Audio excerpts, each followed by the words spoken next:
And kind of on a whim, I applied to the Iowa Writers Workshop because it was the only writing program I'd heard of, and I thought, I won't get in, and next year I'll do my homework and I'll apply to other places. So this Greenwich boyfriend and I were in the process of breaking up. Like, I was literally in his dorm room crying, and a phone call came in on my phone from an Iowa area code, and I was kind of like,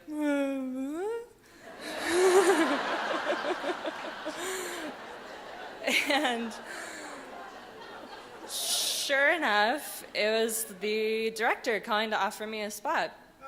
So I kind of bumbled my way to Iowa, not knowing what I was getting into.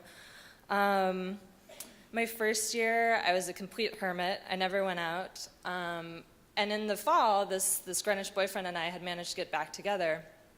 And so he called me at some point when I sort of first arrived, and he told me this. He'd been on Nantucket with his family, and he told me this story that had happened to him that day, which was he was riding his bike while wearing tennis whites and swinging a tennis racket as he rode, and somebody backed a golf cart into him and knocked him off his bike, as he richly deserved. And he fell off and he cut his leg, and the man who was driving the golf cart refused to apologize. And this blew my boyfriend's mind. It just sort of unseated his notion of the way the universe worked and common courtesy, and it just didn't seem possible that this person wouldn't apologize to him. And I sort of made sympathetic noises. And then a few weeks later, after we broke up again for good, I wrote a short story about it.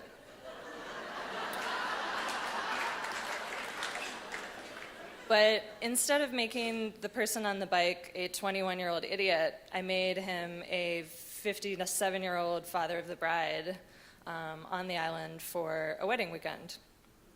And it didn't really work as a story. I workshopped it twice. My second year, my workshop leader said, well, maybe there's too much here. Maybe it should be a novella. And now that I've taught a little bit, I know that this is just something you say sometimes when you don't know what to say. But at the time, I took it very much to heart, and I thought, the world needs more of this story.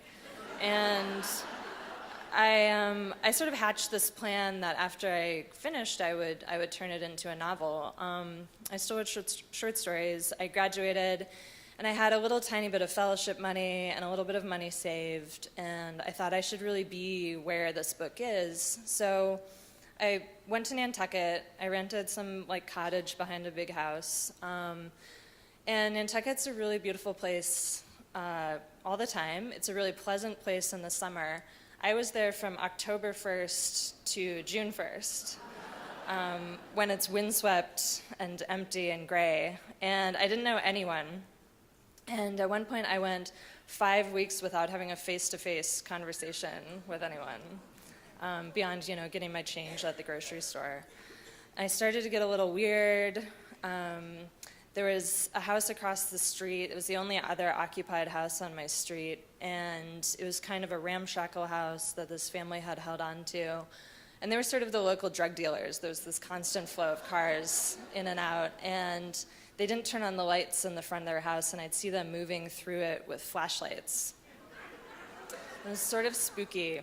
But it turns out this was, for me at least, a really great way to work, because I had no other demands on my time. I had no other friends. I had to kind of make them for myself. My dog even got tired of me. And it forced me to sort of just confront the process of how long a novel takes.